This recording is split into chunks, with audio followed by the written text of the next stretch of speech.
it's still a bit early to be talking about the midterms, we are already getting our first indicators as to how those elections are indeed shaping up. As far as the Senate is concerned, according to the Cook Political Report, Republicans look like they're going to at least retain their current 53-seat majority. It does not look good for the Democrats. And you could tell. I mean, their leader, Chuck Schumer, he's just an embarrassment at this point. So there's clearly no momentum in the Senate.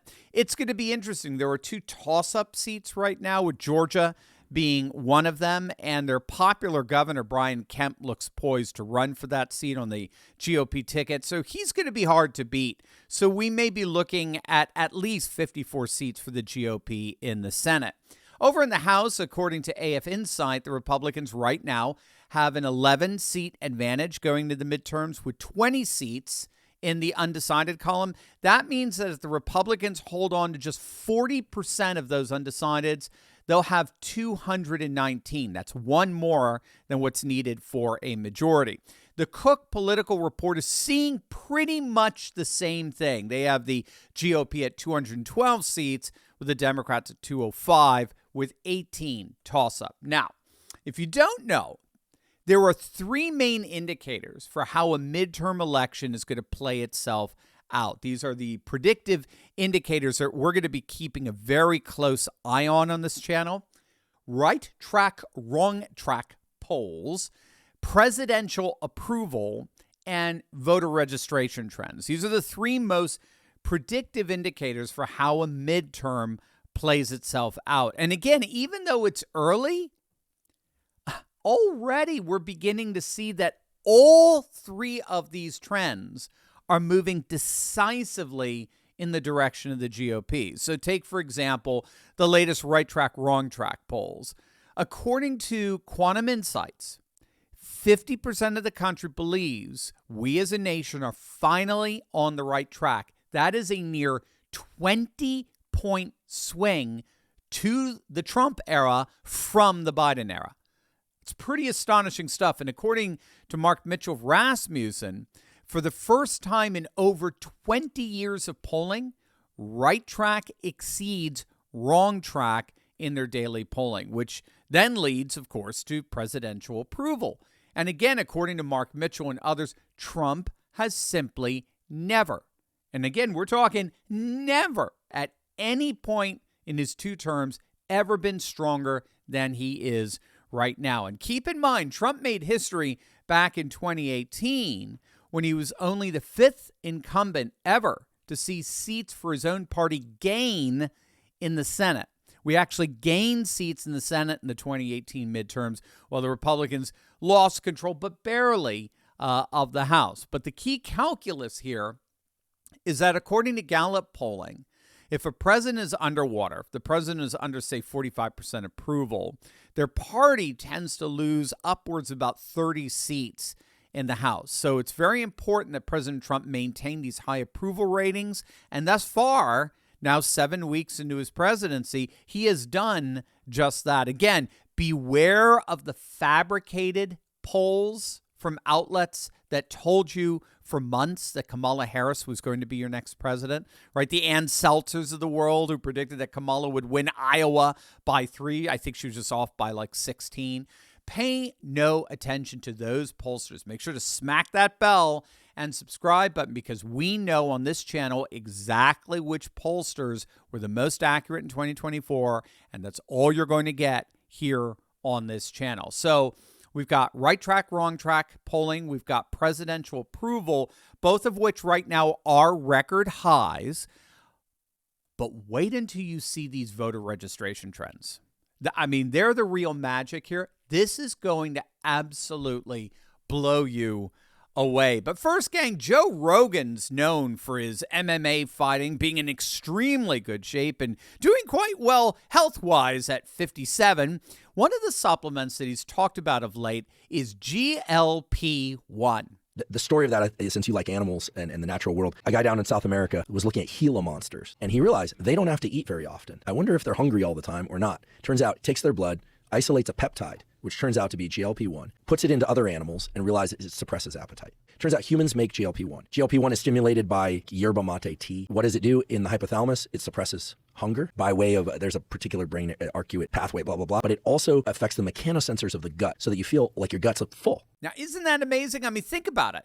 You can inject yourself with Ozempic, a synthetic form of GLP-1 that comes with serious side effects, or you can help your body produce more GLP-1 naturally. Black Forest Supplements, alongside their team of scientists, have developed a 5-in-1 all-natural GLP-1 booster.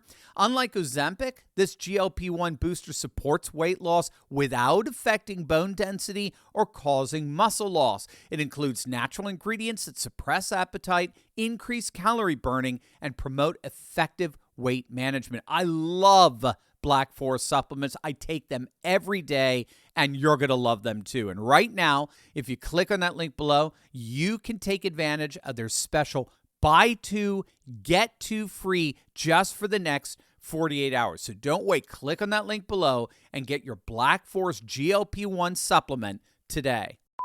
Scott Pressler of Early Vote Action gave his million-plus X followers a bit of a tease the other day, tweeting out on the latest voter registration numbers coming out of the key state of New Jersey. He didn't show them. He just promised to blow everyone's brains and to stand by. Well, now the anticipation is over. Those numbers are out.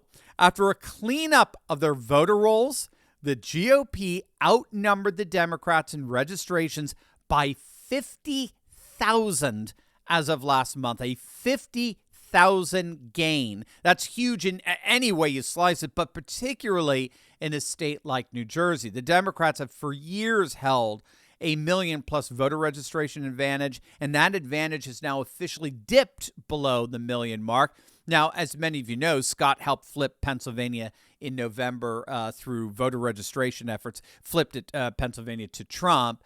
As it turns out, voter registration identification trends are the single most accurate predictor for election outcomes. For example, Republicans went into November of 2024 with a near +2 voter identification advantage, according to Gallup. Well, guess by how much Trump won the popular vote by?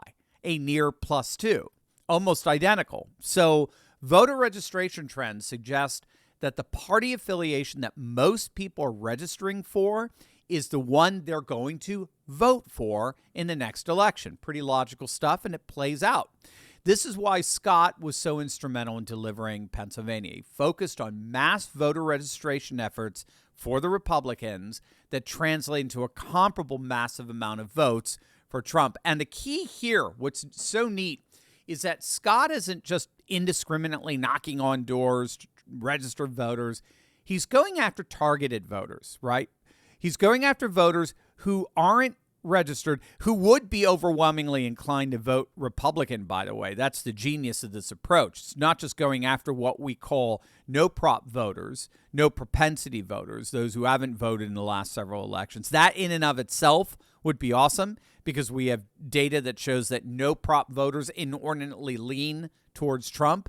So that's why we knew that if the electorate was massive in 2024, that we would win. The bigger the electorate, the bigger the turnout, the more it favored Trump because low prop and no prop voters were inordinately inclined towards Trump. All the polls were showing that. So, but the key here is Scott isn't just going after an overall demographic, the no prop voter that leans towards Trump anyway.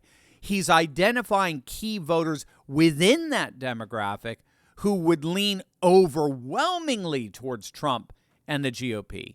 So that's what he did in Pennsylvania. He targeted key demographics: hunters, truckers, veterans, the Amish, those who were not registered to vote, but who were overwhelmingly inclined to vote for Trump were they to register. He targeted those key demographics to shrink the Democratic voter registration advantage by over 300,000 since 2020. In fact, as many of you know, right now as we speak, Pennsylvania is literally just 90,000 voter registrations away from flipping red. I mean, Democrats literally had a million voter registration advantage just a few years back. I mean, it's incredible the speed in which this this political realignment is happening. But circling back to Jersey, the key with Jersey is that Trump was just 5 points away from stealing the state from Kamala. And you'll recall the Republican Jack Ciattarelli came literally within a few thousand votes of defeating their incumbent Democrat Governor Phil Murphy back in 2021. So Jersey looks like it really is poised to turn red. In fact, a number of analysts are arguing that Jersey is the new Pennsylvania. It's where Pennsylvania was just a few years ago. And it's not just Jersey. You may have seen this. These are the latest numbers coming out of the otherwise deep blue state of New York. I mean, gang, look at this. The Republicans just gained 72,000 voters on Democrats in January. The Democrats lost nearly 50,000 voter registrations. I mean, you heard that right. Democrats lost nearly 50,000 voter registrations in that month alone in January, whereas Republicans gained over 23,000. It's a 72,000 voter registration swing towards the GOP. And as it turns out, it's all par for the course with voter registration trends going on all over the country. I mean, look at Arizona.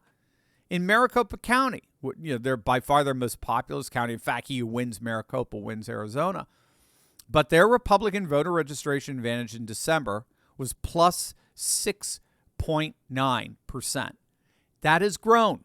It is now plus 7.2% advantage over Democrats. While at the same time, the Democrat stronghold Pima County has dropped from a Democrat plus 8.9% advantage to now an 8.2% advantage.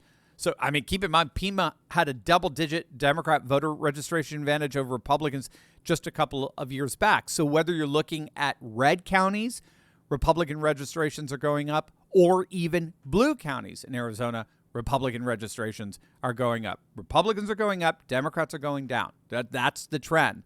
In the state of North Carolina, Republicans continue to dominate voter registration after a cleanup of voter rolls last month.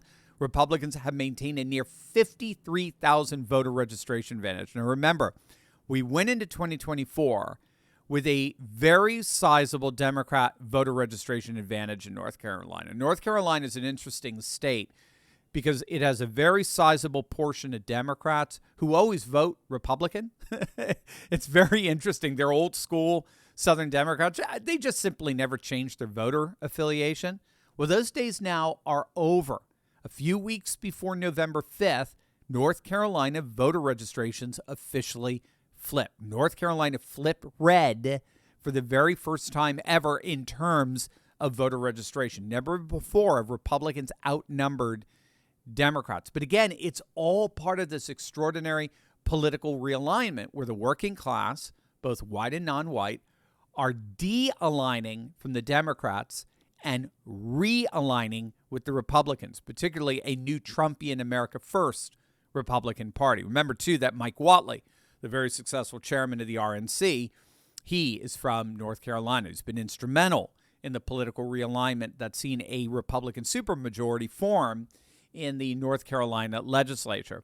And Republicans just continue to run away with it like in deep red states like Oklahoma, where they've literally now opened up a 2-to-1 voter advantage over Democrats.